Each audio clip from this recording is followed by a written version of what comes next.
Suscríbete a nuestro canal Telentroentro HN y activa las notificaciones. 30. Edgardo Melgar en vivo comienza ya.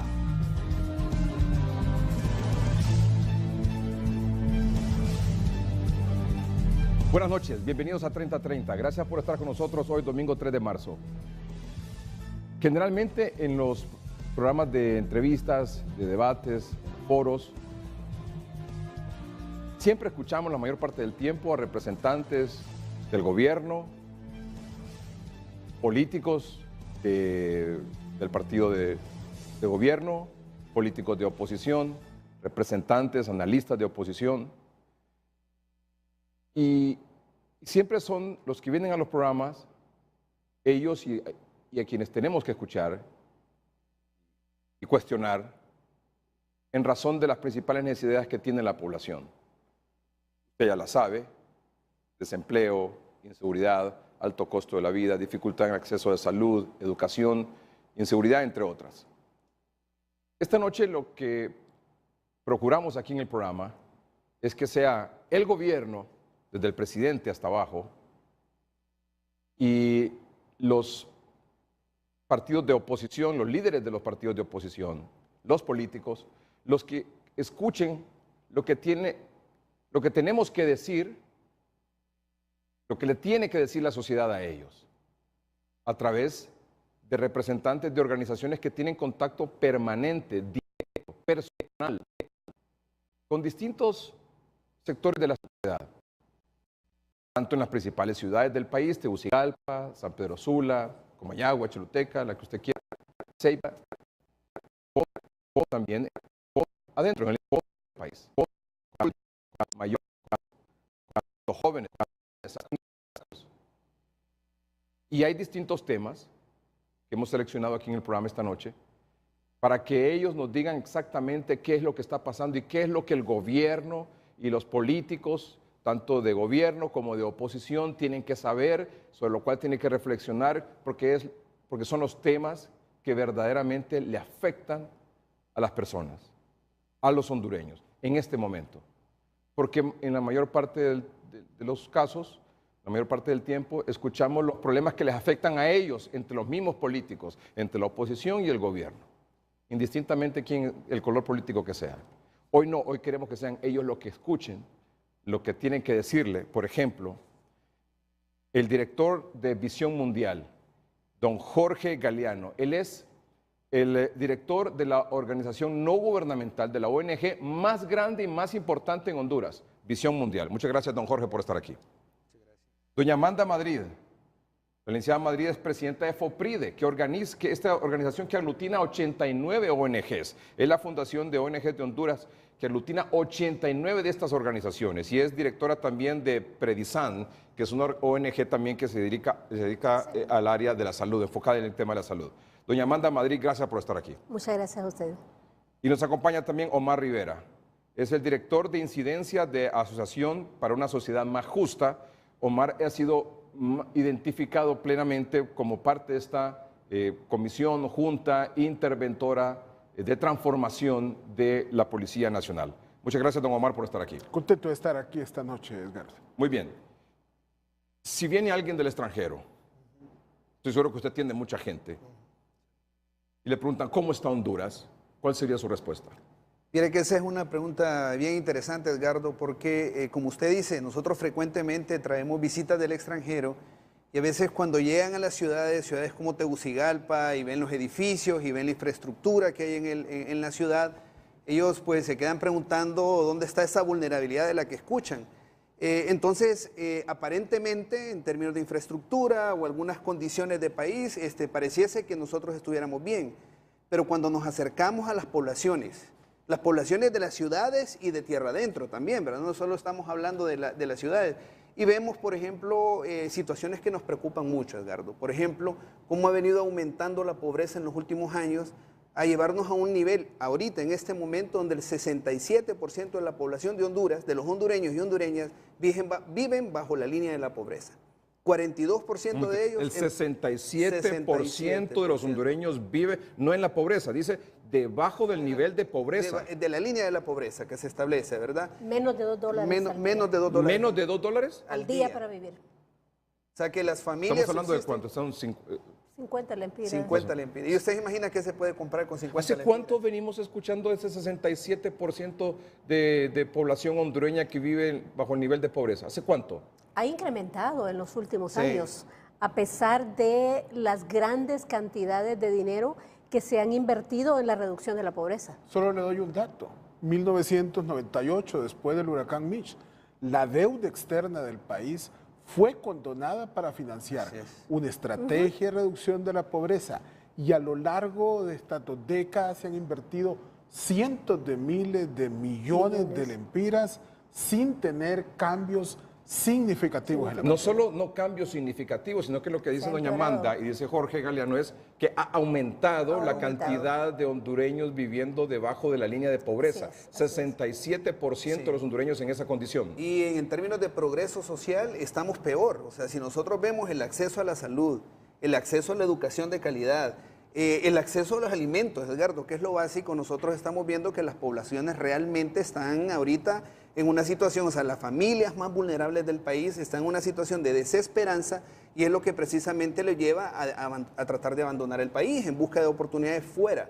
Entonces, la pregunta que me hacía, aparentemente en algunos casos, en algunos aspectos muy específicos como infraestructura, pareciese que anduviésemos bien, pero en progreso social, o sea, lo que le afecta al hondureño y hondureña de a pie, en el que está tierra adentro, en el que está en la periferia de la situaciones no está bien. ¿Solo somos el cascarón? Bueno, ahí creo que tiene que ver con las políticas también, cómo están orientadas, ¿verdad? ¿A dónde estamos buscando que los recursos del Estado se dirijan? ¿Cuáles son las inversiones que estamos haciendo? Por ejemplo, hay una gran inversión en materia de seguridad, ¿verdad? Y estamos viendo, por ejemplo, en materia de niñez, que cada vez decrece más los presupuestos. Si nosotros vemos en términos porcentuales cuánto recibía educación en el 2010, y estábamos en un 18% del presupuesto total del Estado. Hoy estamos en un 11%. O sea que más bien hemos retrocedido en cuanto a inversión en educación. Entonces, un pueblo que no come, un pueblo que no está educado, un pueblo que no tiene acceso a la salud, o sea, es un pueblo que realmente le va a ser difícil que logre superar el ciclo de la pobreza. Y lo que estamos viendo son partidos políticos que ya están en campaña política. Así es. Pero ya ese momento llegará para abordarlo aquí en el programa. La misma pregunta para usted, doña Amanda. Bueno, una de las cosas que nosotros vemos palpablemente es que lo que se ha tratado de abordar no es el problema estructural, se ha tratado de tocar la superficie. Se le da una bolsa de comida a la gente, se le regala una lámina de zinc, pero empleo, la gente no tiene empleo, la gente no tiene los recursos necesarios para poder mandar sus hijos a la escuela, no tiene los recursos necesarios para poder siquiera pagar el pasaje para asistir a un centro asistencial. Entonces, la situación se vuelve cada vez más difícil y para nosotros como organizaciones no gubernamentales, esta es un reto, es un desafío grande. Ustedes tuvieron esta semana aquí un encuentro con ONGs prácticamente de todo el país. ¿Cuántas estuvieron aquí? ¿Cuántas ONG aproximadamente? Tuvimos 80... representaciones de unas 80 ONGs. Uh-huh. Solo FOPRIDE aglutina 89, por ejemplo. Y está aquí el presidente de director de Visión Mundial, que es la más grande en todo Honduras. Del país. Y ASJ, que tiene una tremenda incidencia en el tema de inseguridad, por ejemplo. Aunque la gente cuestiona que Omar habla de todo, pero es que los periodistas lo buscan también. Sí, de Omar, porque si los periodistas van y lo buscan. Sí, lo importante es que hablo de lo fundamental. Exactamente. Que es de lo que vamos a tratar esta noche. Exactamente. No, pero es que yo les digo, es que Omar habla de todo. Pues sí que van y le preguntan. Ese es el punto, ¿verdad? Él no se queda La culpa callado. la tenemos los periodistas también. Muy bien. Me llama la atención este aspecto de esta reunión que tuvieron esta semana aquí, y yo quisiera que usted me resumiera, doña Amanda, ¿qué es exactamente, cuál fue el clamor de todas estas ONGs que vinieron de distintos puntos del país? Bueno, una de las cosas Si me pudiera decir cuál fue el clamor más importante. Una de las cosas que pudimos analizar es la multicrisis que el país vive. una crisis política, una crisis económica y una gran crisis social. Y la gran necesidad de las organizaciones de trabajar en redes, de asociarse, de incidir, de pedirle al gobierno espacios para que se pueda incidir, para que se pueda hacer auditoría social, para que se puedan presentar experiencias exitosas de las organizaciones no gubernamentales. Pero fíjese que, por ejemplo, usted dice que queremos tener espacio para que las organizaciones no gubernamentales tengan incidencia, que se hagan sentir, que la cosa camine. Pero, por ejemplo, ¿hace cuánto venimos escuchando que en el área de la educación y en el área de la salud hay cambios, que vamos a intervenir, que nombramos una comisión, que viene fulano, que viene sutana de tal organización, que de tal empresa privada para aportar, de tal organismo internacional para ayudar, para colaborar? ¿Y usted cree que hemos avanzado en educación? ¿Usted cree que hemos avanzado en salud? Imagínese si estas organizaciones no existieran. Imagínense si no existieran, para ir a los sitios donde a nosotros nos consta que el gobierno no llega. Entonces sabemos que hay organizaciones, por ejemplo, a través de FOPRIDE, que se toca a más de 3, 4 millones de habitantes en los 18 departamentos del país. Entonces yo me pregunto más bien, ¿qué tal si estas organizaciones no existieran? ¿Cómo estaría nuestra gente?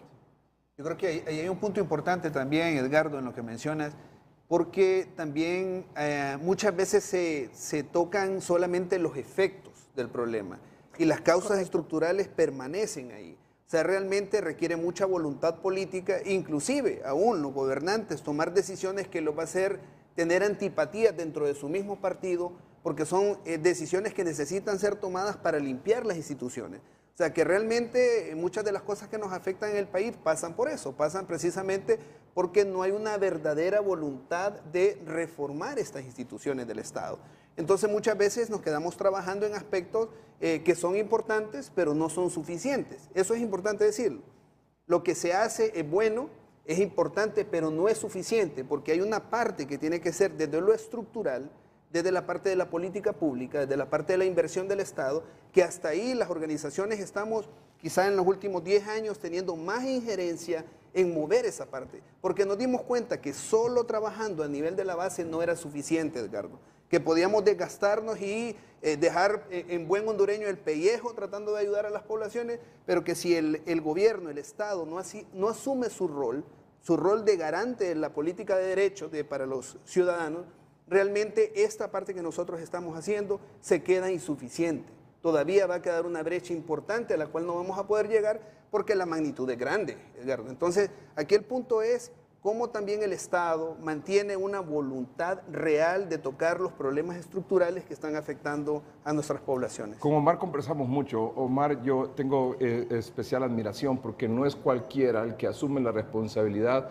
como Omar, entre otras personas, que le han hecho frente al tema de la depuración de la policía. Ese no es un tema fácil de abordar. No sé si son más de 4,000 o 5,000. Son casi 6,000. Casi 6,000 policías han salido de la institución por una u otra razón. Es un proceso de depuración que que hay que dar la cara, que hay que estar ahí y que obviamente genera muchos enemigos, ¿verdad? Por supuesto, y no es nada fácil, incluso hasta para la seguridad personal y familiar. Y yo por eso tengo una admiración especial por ese trabajo que ha hecho la Comisión de Depuración y Transformación de la Policía, que además me parece que ha sido un trabajo exitoso. Claro, es un proceso que continúa y que es un trabajo que tiene que ser permanente. Permanente y que es como nadar contra la corriente. En la medida usted pretende celebrar el éxito, en esa medida usted deja una grieta y la cosa se le puede descomponer, por una parte. Y este esfuerzo coyuntural, este esfuerzo temporal que la Comisión está haciendo, como decía Jorge, se tiene que transformar en política pública. Es correcto. Así como muchas de las intervenciones que realizan organizaciones de sociedad civil como World Vision, como Predisan, que mediante un modelo exitoso propician cambios positivos en las comunidades focalizadas en aldeas, en caseríos, en municipios, en departamentos, pero que el gobierno de la República, que maneja 260,000 millones de lempiras al año, que tiene la posibilidad junto al Congreso de establecer normas como acuerdos ejecutivos, decretos legislativos, pueden convertir eso en política pública. Y esa política pública es la que lamentablemente, Edgardo, nosotros no vemos que se implemente y no vemos tampoco en el discurso de la oposición política. Existe una ausencia de discutir lo que es esencial, de discutir el tema del desempleo, de discutir el tema de la calidad educativa. Aquí se rompió el hielo, se rompió el hielo, 67% de los hondureños viven debajo de la línea de pobreza. ¿Quién habla de eso?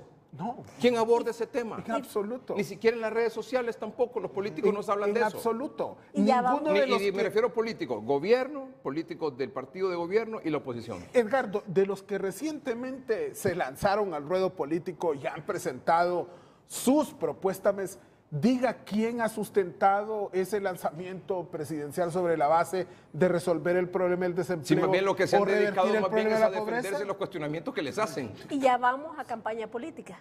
Ya vamos a campaña política y el diálogo sigue siendo superficial y pobre. Más bien pareciera que lo que existe ahorita en los últimos 8 meses es como una recomposición de las fuerzas. Es como estamos poniéndonos de acuerdo y arreglándonos aquí entre nosotros en vez de ver los grandes problemas estructurales que tiene nuestro país. Eso no está ocurriendo y eso es una cosa que creemos. Para mí es un llamado fuerte para los políticos, que ahora que viene esta campaña política, que hablemos de las cosas que en realidad le duelen al pueblo hondureño. Este es un punto bien importante, Edgardo, también, porque en la medida que gran parte de la agenda, del tiempo, del esfuerzo de los políticos sea en proteger, en blindar, en el proceso, digamos, no correctos, no debidos del país, ¿en qué momento les va a quedar tiempo para pensar en la verdadera problemática que afecta a Juan y María del pueblo, a Pedro? O sea, me estoy refiriendo al hondureño y hondureña de a pie. Pero es que además, por esos procesos de acciones incorrectas, producto de acciones incorrectas de los políticos, indistintamente del partido político que sea, de la falta de un discurso, la población, de un discurso que vaya acorde con la necesidad de la población, con el cual la población se pueda identificar. Por eso hay un descrédito total de los partidos políticos y de los políticos. No, ¿y sabe cuál sería una buena nueva? Que descubriéramos... Y en ese descrédito de los partidos políticos puede salir una figura que ya sea mesiánica, ya sea de izquierda o de derecha, que quién sabe Dios por dónde nos vaya a llevar. Y que como no tenemos en quién creer, terminemos votando por esa figura. Claro que sí. Mire, buena nueva sería que pudiéramos descubrir que los políticos tras bambalinas, subterráneamente o superficialmente, están pactando para resolver el problema del desempleo. Están llegando a negociaciones para resolver el problema de la pobreza. Están en un jala y encoge y en un cabildeo para resolver el problema del alto costo de la vida. Pero ¿dónde está ese cabildeo? ¿Dónde está esa negociación? ¿Dónde está ese esfuerzo por dedicar largas horas de tiempo a llegar a acuerdos respecto a temas que sí le interesan al pueblo hondureño? Omar, es renovación de votos para ver cómo nos repartimos el pastel, para hacer más de lo mismo. Y eso no es lo que quiere el pueblo hondureño. Aquí el gran pacto es en función de los problemas que le afectan a la gente. Ya Jorge lo decía, basta con avanzar usted donde termine el pavimento y encuentra tremendos problemas que a lo largo de muchos años, que ancestralmente continúan igual. Yo le voy a hacer una pregunta aquí. Ustedes han participado directa o indirectamente en las comisiones que se han integrado en el área de la salud y en el área de educación para transformar esta cosa. Es así como hemos visto desfilar, por ejemplo, a cuántos ministros de educación en los últimos 5 o 6 años y lo mismo en el área de la salud. La gran pregunta es, dígame una victoria temprana que haya tenido la comisión interventora o de transformación, como se le quiera denominar, en el área de la salud o en el área de la educación. Dígame una. Bueno, se ha mejorado la infraestructura escolar, y yo creo que no es suficiente, pero se está avanzando en ello. ¿En salud? En salud se ha trabajado en la disminución de la mora quirúrgica, se está trabajando bastante en el Hospital Escuela, hay una intervención en el Hospital Escuela, pero hay muchísimo por hacer. Uy, sí. Hay muchísimo Pero don Jorge por nos hacer. decía hace unos momentos, de nada sirve esos avances que son pequeños. Así es. Así Si es. no se quiere llegar al fondo del asunto, a tomar decisiones que implican que me voy a tener que volar a un montón de gente protegidos políticos, Así es. que no tienen ni idea de lo que están haciendo ahí, pero como son mis amigos, porque son mis compadres o que son mis activistas, están en esos puestos. Así es correcto. Mientras no se, como usted lo dijo, mientras no haya voluntad política para hacer eso, vamos a seguir en estos problemas. ¿Sí o no? Sí, y pasa por varias cosas, ¿verdad? Aumentar los presupuestos, por ejemplo, volver a lo que teníamos al menos en el 2010, un 18%. Pero es que sabe que yo no estoy de acuerdo con eso de aumentar los presupuestos, con que no se los roben lo que tienen actualmente, también. por favor, don Pero- Jorge, pero es con que no se roben lo que tienen, ahí, con eso me Edgardo, bastaría eso, ¿sí o no? Totalmente de acuerdo. de acuerdo. Yo estoy totalmente de acuerdo. Lo que quiero decir es un conjunto de medidas. Yo creo que no es una medida única la que va a sacar adelante el país. Lo que va a sacar adelante en la medida que varias medidas se conjunten y ahí, volvemos a decir, requiere voluntad política. Mire, es precisamente estas crisis que hemos tenido en los últimos, el 2009, la del 2017 y en medio, las que tienen el país donde estamos. Precisamente la deuda empieza a incrementarse producto de lo que tuvimos en el 2009, el golpe de Estado. Ahí es donde la deuda interna y la deuda externa se empieza a disparar y ahora una gran parte del presupuesto, el 15% del presupuesto nacional, se va para pagar la deuda. Entonces realmente dinero que debería estar invirtiéndose en salud, para que la gente tuviera acceso a salud, medicina, en educación, en alimentos, en empleos, realmente hoy por hoy no está. La inversión, todas estas crisis que hemos venido generadas por la clase política, es precisamente la que hacen que la inversión se vaya del país, no quieran estar acá, sino que busquen otros lugares donde invertir, donde el clima jurídico, la estabilidad social sea mejor. Entonces realmente hay un tema que sí, sin temor a dudas lo digo, que precisamente muchas de las consecuencias que estamos viviendo hoy en el país se derivan precisamente de esa crisis que ha sido generada por la clase política de Honduras desde todos los partidos. Aquí Y precisamente por esa clase política en la cual están involucrados todos los partidos políticos es que ha aumentado la cantidad de población que dice que no tiene partido político. No, Así Sí, es. tenemos una gráfica sobre ese tema. Hay una gráfica de la encuesta Cigalo que salió publicada a mediados de enero sobre las tendencias de las preferencias partidarias de 2011 a 2019. Vean qué impactante esto. Estamos hablando de 2011 a 2019. Tendencia en las preferencias partidarias. Porcentajes, promedio anual, rojo, Partido Liberal, verde, el Partido Nacional, negro, libre y gris, medio verdoso ahí, ninguno. Vean usted, a enero de 2019, el 37% de la población dice ninguno. Ninguno, no Mire tiene usted que preferencia. en 2013, solamente el 16% de la gente decía que no tenía no Que partido. no tenía preferencia. partido político. Mire cuánto El tiene. 16, bueno, y vea usted, Y ahora en subió. 2016 es el pico más bajo, ¿correcto? Claro. El 16. 16. Y en la actualidad, En 2013. Y ahora de 37. 2013 a 2019, de 16 pasó a 37%. casi 2.5 veces esa cantidad.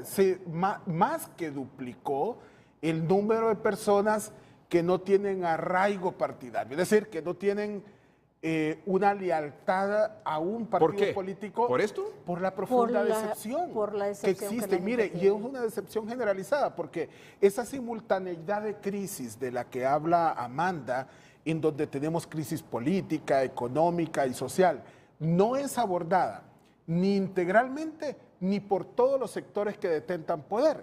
Entonces, usted ve, por ejemplo, una agenda gubernamental, una agenda legislativa e inclusive mucha dispersión en términos de las agendas locales que no focalizan los principales problemas. O sea, la gente la población no se siente identificada con nuestros políticos. Cuando la gente está Y está decepcionada Edgardo, y hay un descrédito. Edgardo, cuando la gente y si los está- políticos se Edgardo. lanzan ahora prematuramente, antes de 3 años de la elección presidencial, Ricardo, ¿qué pensaría una persona que es pobre y desempleada de los políticos que no hacen nada para superar su pobreza y de poder crear condiciones para generar los empleos dignos que necesitan. Vámonos más sencillo. ¿Qué piensa pensaría una la persona gente? que está empleada y que va al Seguro Social y que no hay citas, o la cita es no sé para cuánto tiempo posterior y no hay medicinas? Ajá. O va al hospital escuela y se encuentra con la misma situación. Y eso es aquí en la capital. Ok, le pongo- Hablemos allá en San Bueno, Pedro Sula. Pero le pongo Hablemos de la pero le Ceiba, pongo en otro Choluteca, ejemplo. etcétera. Esa persona, ¿qué hace al escuchar la radio? ¿Qué hace al escuchar Y después dice, la mira, el Seguro televisión? Social se robaron tanto. Sí, pero ¿qué escucha como respuesta de los políticos? ¿De qué están hablando los políticos? ¿De desempleo? ¿Están hablando de pobreza? Reformas políticas. ¿Están hablando de alto costo de la vida? ¿Están hablando del rediseño del Un sistema político educativo? que ahora mismo lance una campaña salud. política, en primer lugar, ¿les parece prematuro? Totalmente. Hoy, prematuro, si las elecciones son Claro, en En 3 años. en marzo de 2021. claro. No, claro. las generales son No, pero las primarias, son porque van por las primarias, los que Los tendrán internas, elecciones primarias, pero son hasta 2021. comen ansias. Tenemos 3 años de gobierno en los cuales debemos aprovechar este tiempo para resolver los problemas de la gente. Para que esas políticas públicas en salud, por ejemplo, todavía no tenemos una ley nacional de y si salud. están en campaña, vaya, ya se soltaron, ya no podemos jalarlos y traerlos al redil de nuevo. ¿Qué tienen que hacer? Hablar de estos temas. Exactamente. Soluciones integrales. Porque bajar de la mula al que gobierna para subirse ellos, esa no es la solución. Esa no es la solución. ¿Y quién les va a creer? Ahí, casi 40% de la gente no confía en ninguno de los partidos políticos. Y fíjense que las situaciones que la gente percibe de que el preocupado porque yo voy a ir a resolverlo, no voy a ir a resolverlo, no, es que aquel está haciendo las pillerías o lo que sea que esté haciendo y entonces yo quiero ser el que quiero estar haciendo eso ahí. No es porque quiera ir a resolverle el problema a la gente. Entonces por eso hay Es el tanta poder por el pérdida. poder. El poder por el poder, el poder por el poder para su propio beneficio o para la gente que está a su alrededor. Estamos fregados políticamente. Bueno, usted los ha escuchado aquí, en estos foros, en las audiciones noticiosas que usted dirige. Por eso decía al inicio, yo quiero que los políticos ahora escuchen, ¿ah? Y que no seamos nosotros los que los estemos escuchando a ellos como suele ocurrir, ¿verdad? Mire, la gente es sabia y la gente sabe dónde está la piedra en su zapato. Esa empatía que debería ser característica del político de sentir lo que la gente siente, esa debe ser la Pero regla de oro. Usted decía, por ejemplo, imagínese que estos problemas ocurren en salud, educación, por ejemplo, y eso que las ONG que ustedes representan están participando. Paleando, Y que paleando. están ustedes directamente vinculados a este asunto. Por relación con el gobierno, porque los invitan a participar, o porque ustedes también piden espacios, o si no directamente allá en el interior del país. Lo que estamos buscando es transformar ese sistema, precisamente, Edgardo, porque realmente somos testigos de la realidad que miles de hondureños, millones de hondureños y hondureñas viven. Y lo que tratamos de hacer es incidir precisamente en estas instancias, que son las que toman las decisiones.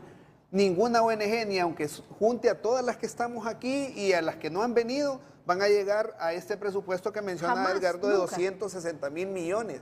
O sea, ¿cómo, lo que menciona Omar, cómo ni aunque junte todas las que trabajan con niños En con el cáncer, próximo siglo. o sea, no hay No, forma. ni aunque la junte todas, ni aunque esperemos 100 años para acumular eso, va a tener 260,000 millones de lempiras.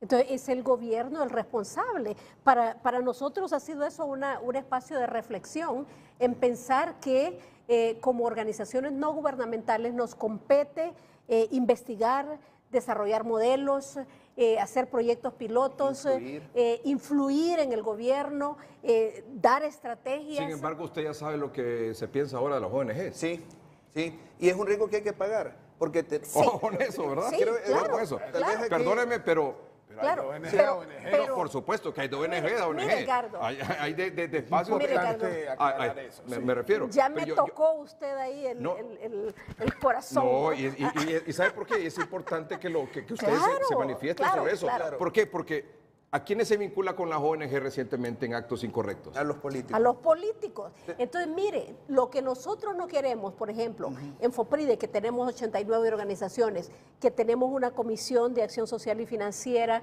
que hay toda una estrategia de cómo la gente ingresa y cómo se muestra que hay organizaciones como Visión Mundial, como Plan Internacional, como Predisan, Aldea Global, gente probada, ¿verdad?, que va y hace el trabajo. Pero viene usted después y encuentra 3 o 4 expolíticos que salieron del gobierno y van y forman y llaman una ONG, que para mí es un abuso. No debieran llamarse ONG. Esa no es una ONG. No tiene estructura, no tiene operación, no tiene empleados, no tiene... O sea, ¿cómo comparar? Es una fachada eso. Es una fachada. No, y a lo que se dedican.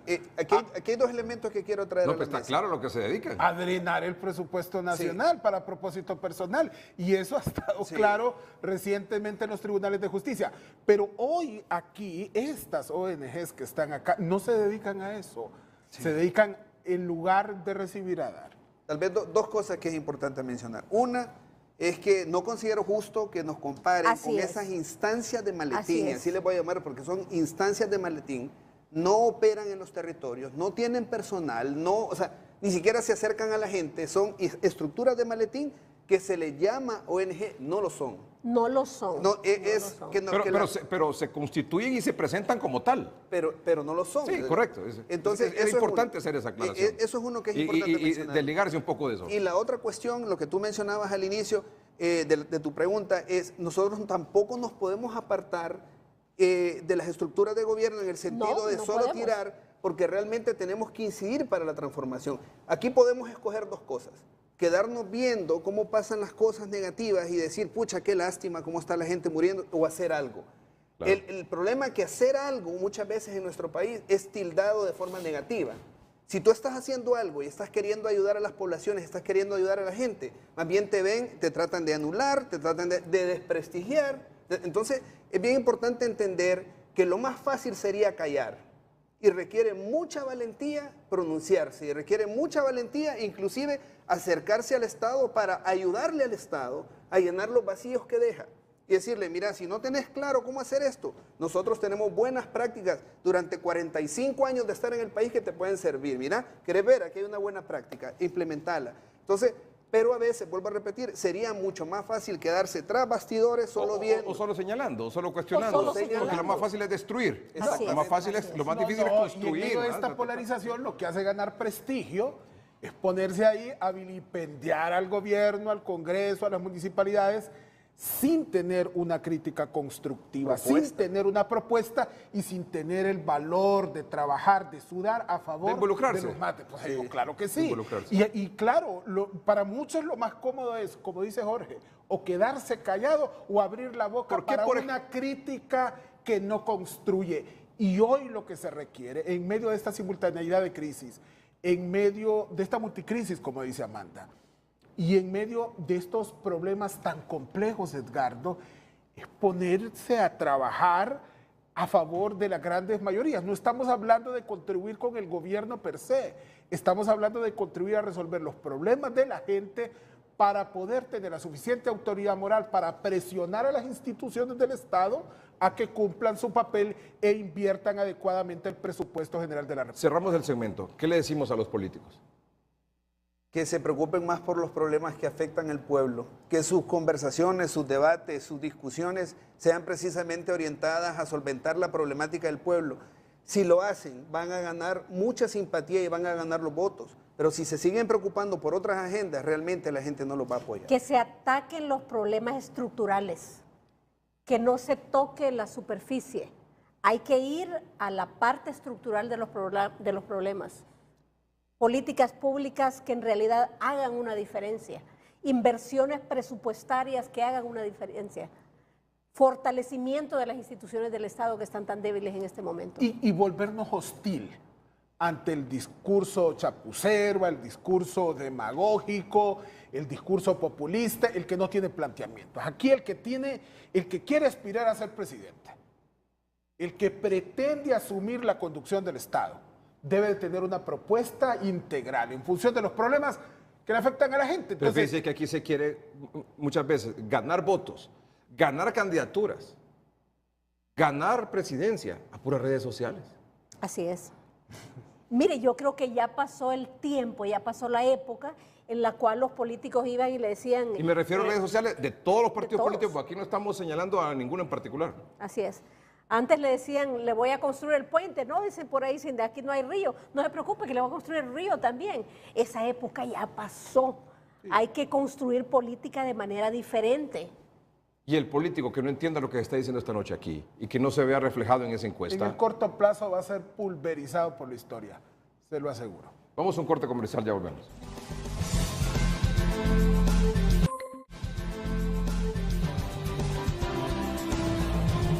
Nuestros invitados esta noche aquí en el programa, don Jorge Galeano, es el director de Visión Mundial en Honduras.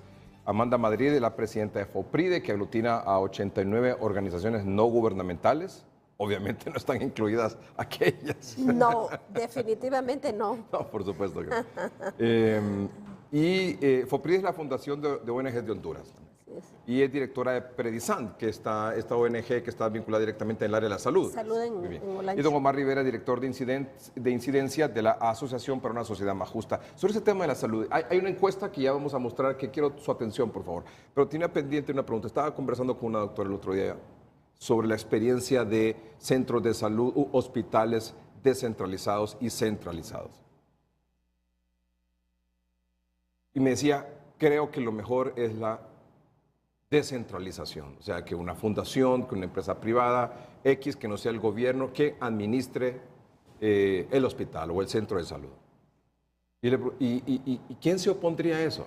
Los empleados, los doctores, porque ahora sí tendrían que trabajar y cumplir con su horario y de atención, etcétera, etcétera, etcétera, con sus obligaciones y sus informes. Y la ventaja sería, por ejemplo, le preguntaba yo, ¿se elimina la mora quirúrgica? Bastante. ¿Hay medicamentos? Sí. ¿Cuál es la diferencia? La administración. ¿Es cierto eso? Es ciertísimo. Totalmente. Me consta. De hecho... ¿Cree usted que deberíamos de caminar en Honduras hacia una descentralización de los servicios de salud? Quiero decir, centros de salud y hospitales. Bueno, mire, yo creo que tenemos que hacer más proyectos pilotos donde podamos hacer descentralización a nivel privado completamente. Privado quiero decir con gestores o con gente que dé los servicios que sean desde el nivel privado.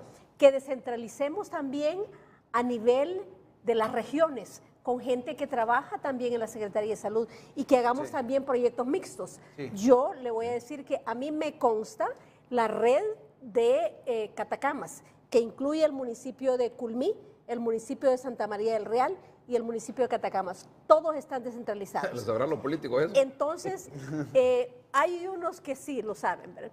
¿Y ayudan? Sí, algunos han ayudado. ¿Quién, por ejemplo? Bueno, mire, le voy a decir que el anterior director de presupuesto de Olancho ayudó para que se pudiese descentralizar esa red.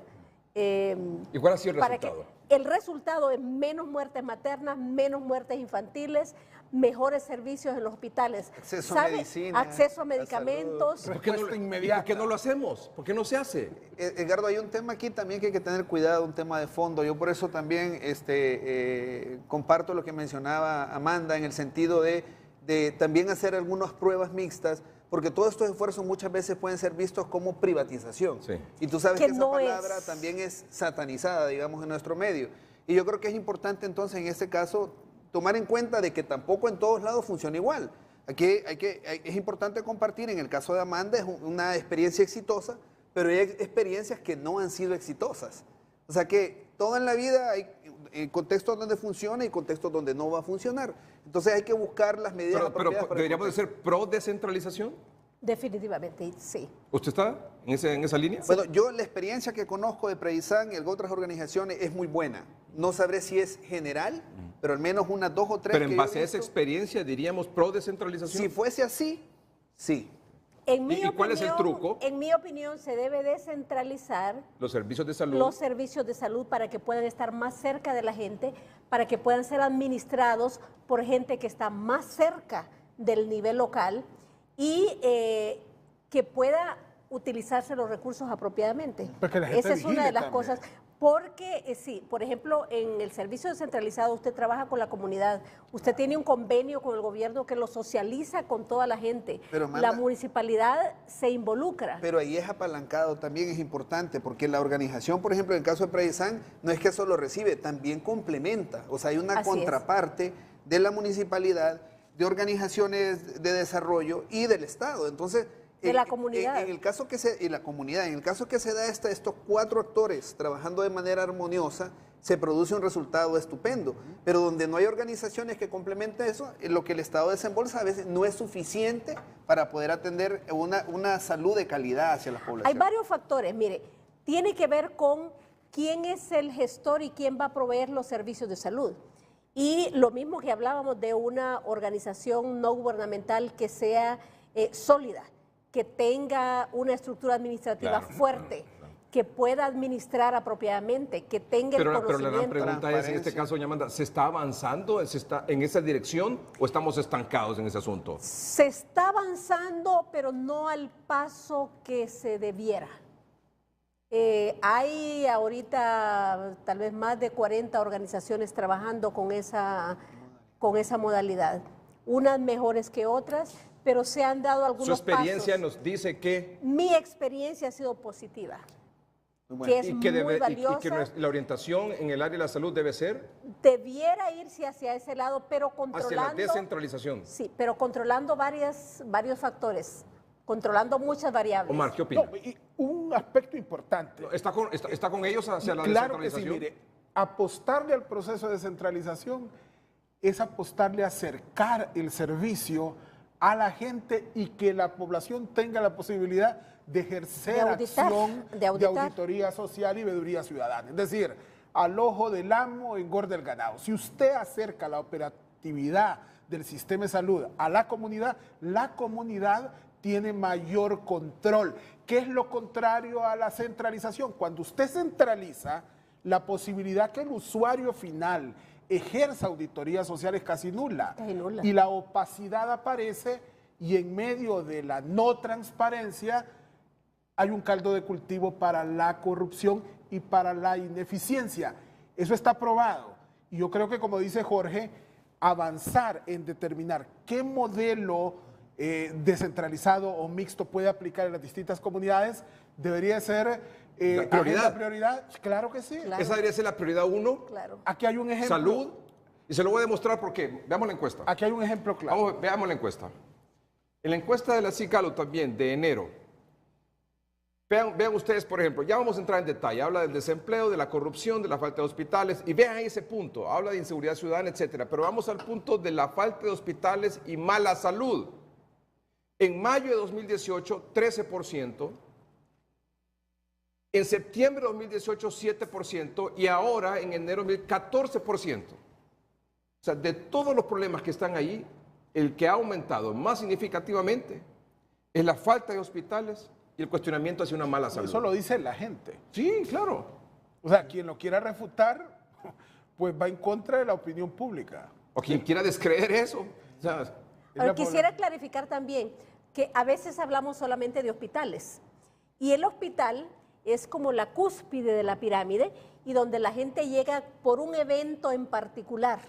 Pero antes de que se llegue al hospital, usted tiene todo lo que es el sistema de atención primaria en salud, que es donde llega la gente. ¿El centro de salud? Es atención primaria en salud, es toda una pirámide. ¿Hacia dónde va? Que hay La abajo. primera atención es centro de salud. Hay comunidad, hay centro de salud, hay lo que llaman los centros integrales de salud, hay los hospitales básicos, hay los hospitales regionales, o sea que hay todo un grupo abajo. Entonces, si usted no tiene la atención primaria en salud bien fortalecida, si no tiene los promotores de salud, si no tiene el saneamiento básico, si no tiene todas esas cosas, entonces lo que va a ocurrir es que el hospital se le va a llenar. En primer lugar, van a haber más gente con enfermedades que requieren hospitalización y la gente se va a venir al hospital a que le atienda a usted cosas que se pueden atender en un nivel más barato.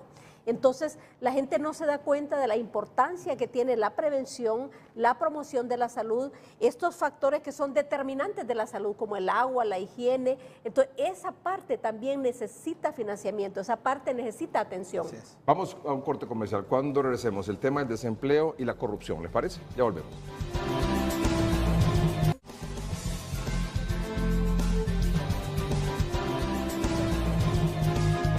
Don Jorge Galeano, director de Visión Mundial, Amanda Madrid, presidenta de FOPRIDE, y don Omar Rivera, director de incidencia de la Asociación para una Sociedad Más Justa, con nosotros esta noche. Vamos con la gráfica. En el tema del desempleo particularmente, principales problemas del país. Caso del desempleo, tenía un 32% en mayo, en septiembre un 30%, un 29% ahora. Vamos aquí al análisis. Su opinión, por favor. Si dejan la Sí. tabla, Dígame, Omar. yo quisiera subrayarle algo importante. Sí. Si usted suma el desempleo y le suma el costo de la vida, Sí. Que estaba en 6, 8 y 7. que se conjugan, Sí. está hablando de 29 más 7, Sí. está hablando de 36% de la población que dice que no tener un ingreso y el elevado Costo de la vida. de la canasta básica Sí. es un mayúsculo problema para ellos. Sí. Es decir, Desempleo, costo de vida. Sí. está hablando Si usted ve, que es el principal problema. 36%. Es decir, casi 40% de la población no tiene ni el dinero y cuando lo tiene, tiene un problema para acceder a la canasta básica. Allá hay un problema al cual hay que dedicarle suficiente tiempo.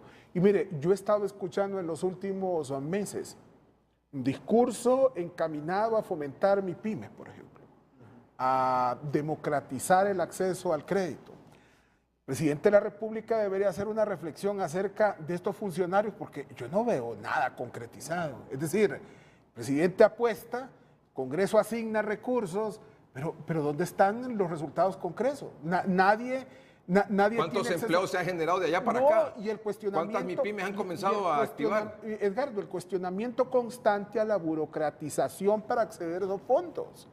Múltiples requisitos, da la impresión de que no hay compatibilidad entre el discurso y lo que concretamente hacen los funcionarios al respecto. Y una principal causa, usted hablaba de la migración al inicio del programa. Así es. Y una de las principales causas que alega la población que se va en estas caravanas de migrantes es porque no encuentran empleo. Así es, Edgardo. Bueno, tal vez mencionarle, en el 2014 que tuvimos la crisis de la niñez migrante no acompañada, donde Honduras pues salió a la palestra pública por este tema de la migración y se puso mucha atención, cuando se preguntaba a la gente cuál era la principal razón por qué las personas migraban, aparecía violencia como el primer lugar, falta de oportunidades como el segundo y aparecía como tercer lugar el tema de reunificación familiar.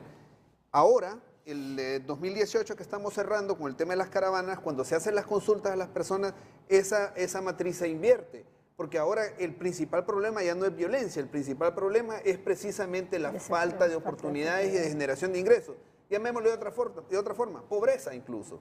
Entonces aquí nosotros lo que estamos viendo es un serio problema y también lo que desde el punto de vista económico se le llamaría pérdida del costo de oportunidad. Tenemos una gran cantidad de población, más del 50% de la población de Honduras es joven. O sea, nosotros deberíamos estar aprovechando toda esa fuerza, toda esa energía que no tienen países como Europa, donde todas las personas son mayores y la fuerza productiva se ha agotado. Nosotros tenemos una fuerza productiva grande que no está siendo aprovechada, sino que más bien está dejando el país. Entonces yo creo que ahí deberíamos de reflexionar muy bien en las políticas que el Estado está encaminando precisamente a garantizar la generación de oportunidades. Y para mí pasa por el tema de inversión. O sea, la inversión de los empresarios en el país, la inversión externa, inclusive aprovechar las tecnologías, Edgardo, para vender afuera.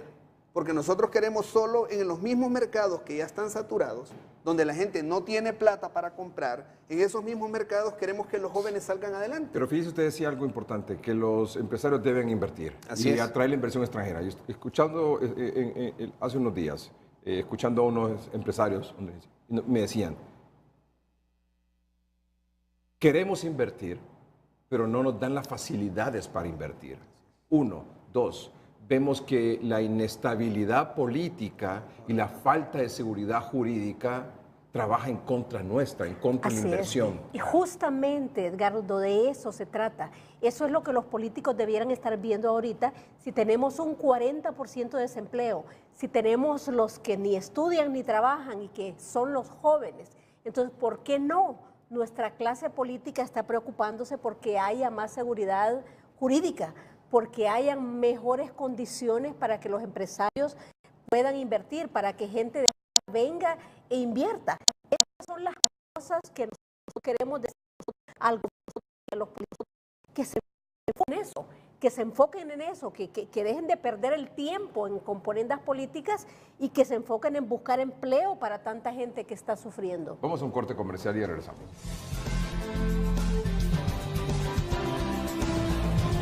Otro punto importante, y quizás, bueno, de los más importantes para abordar esta noche con nuestros tres distinguidos invitados. En la gráfica, por favor, el punto número 2 que se aborda en cuanto a los principales problemas del país. Corrupción en el gobierno. 19% en mayo de 2018, 21% en septiembre de 2018, en enero de este año 20%. Es decir, prácticamente la cosa como que se mantiene en esos mismos niveles ahí en cuanto a la opinión de la población como uno de los principales problemas del país, el tema de la corrupción. Doña Amanda primero, luego don Omar y cerramos con don Jorge. Bueno, creo que cuando vino la MASI había una gran expectativa de que la corrupción iba a disminuir, ¿verdad? Pero en realidad todo el revuelo lo que ha producido es ahorita una inmovilidad en el Congreso, que no se está legislando para los problemas que acabamos de mencionar, porque todo el mundo está preocupado por hacer algo para protegerse. Y la corrupción continúa, la vemos, mire, es como que usted va a Salud, por ejemplo, y usted encuentra una vaquita lechera que la ordeña en primer lugar el gobierno que quiere ubicar a sus activistas. La ordeña los empleados que no quieren trabajar.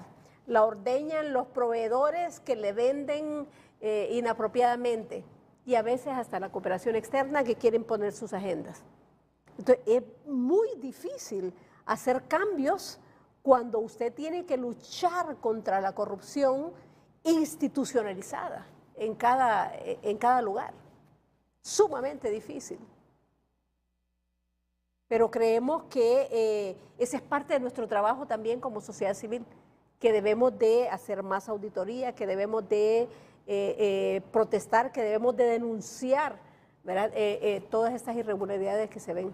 Don Omar. Mire, ha habido un esfuerzo en la persecución penal de algunos de los que supuestamente han cometido actos ilícitos. Y eso es importante. Hay figuras connotadas que nunca nos hubiésemos imaginado hace algunos años que iban a estar en los tribunales, pero eso no es suficiente. Es decir, aquí necesita usted diseñar un sistema de integridad, necesita fortalecer una institucionalidad que está a cargo de la acción contralora, el Tribunal Superior de Cuentas, la acción de persecución penal por parte del Ministerio Público y el juzgamiento en el Poder Judicial para poder garantizar que no exista ni impunidad ni a futuro réplica de esta conducta ilegal que ha generado el enriquecimiento de algunos cuantos. En tal sentido, yo creo que aparejado al esfuerzo que se está haciendo de persecución, yo creo que deben de haber cambios, reformas y transformaciones en la institucionalidad para crear un sistema que no permita seguir robando. Porque si no, Edgardo, sanciona a alguien y va a hacer algo así como borrón y cuenta nueva, que lo mete preso y luego el otro aprovecha para seguir ejecutando acciones al margen de la ley que lo que hacen es drenar el presupuesto nacional y amasar, construir, edificar fortunas al margen de la ley. Don Jorge. Bueno, yo lo que creo es que también la corrupción pasa muchas facturas al pueblo hondureño.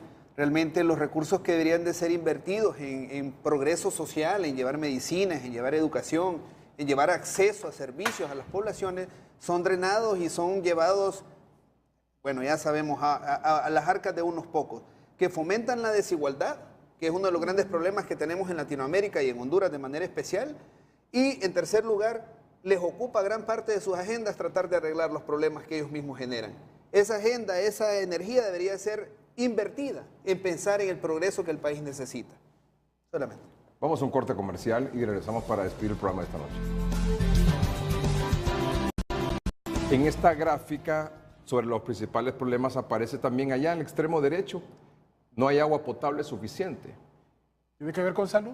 Tiene que ver con salud también. Directamente tiene que ver con salud. Enfermedades gastrointestinales. Por ejemplo, aquí en la capital, que lo estamos llenando de puentes a desnivel, de túneles, y yo no veo, yo creo que este es un ejemplo claro, no sé si estaré equivocado probablemente, de cómo están las prioridades invertidas. ¿Cuál es el principal problema de la población aquí, en Tegucigalpa? No es el acceso al agua potable.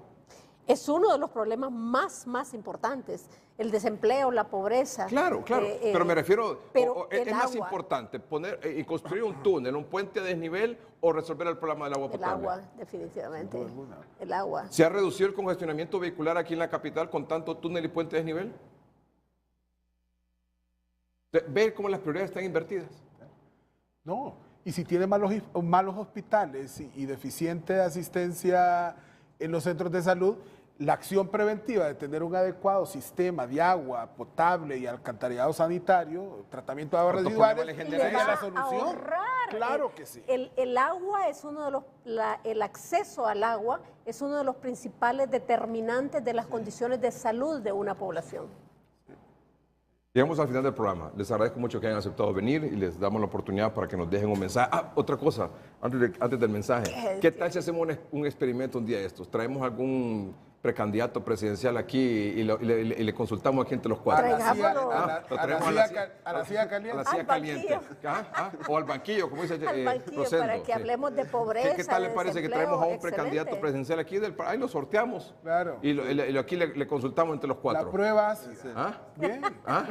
La prueba, A ver de qué están Que hechos. comience a hacer campaña. ¿Aceptarían ustedes venir aquí y traer un Claro, precandidato y con decirle, bueno, aquí vamos a hablar de gusto. pobreza hoy? Con gusto. de agua y saneamiento. De agua, saneamiento. No, un poquito De de todo, porque el desempleo, precandidato de debe. empleo, ¿Sí, no? sí. ¿Le parecería? Excelente Vaya, pues, idea. quedamos con ese compromiso. Ahora, ¿usted cree que querrán venir? Vamos a ver, les hace una buena campaña. Esa Que están es la pregunta, invitados. ¿querrán venir? Que nos llame que el próximo domingo, ¿no es cierto? Muy bien, entonces vamos, por favor. No, muchas gracias por la oportunidad. Un mensaje al que gobierna, un mensaje al que legisla y al que hace oposición. Es un momento oportuno para concatenar esfuerzos para resolver estos problemas que hoy han sido colocados sobre la mesa en 30-30. Sin duda alguna, si hacen lo contrario, si invierten parte de su energía, de su talento en otro tipo de temáticas, están ejecutando acciones contrarias al anhelo de la población. La multicrisis que tenemos en este momento, tanto social, política y económica, debe de convertirse en una oportunidad, debe de convertirse en la fuente de energía para que los que pretenden gobernarnos o los que nos están gobernando en este momento puedan ver las cosas de una manera integral y que puedan ver las causas estructurales de los problemas, que puedan darle las soluciones apropiadas, que ya no sigamos solamente utilizando la curita. Don Jorge. Bueno, en el caso, el llamado tal vez va orientado a sociedad civil para que fortalezcamos los procesos, que nos unamos más, que sirvamos de ese contrapeso que a veces la clase política necesita, ¿verdad?, para garantizar que estas poblaciones más vulnerables reciban realmente lo que es justo y lo que es merecido. Así es que es necesario el fortalecimiento.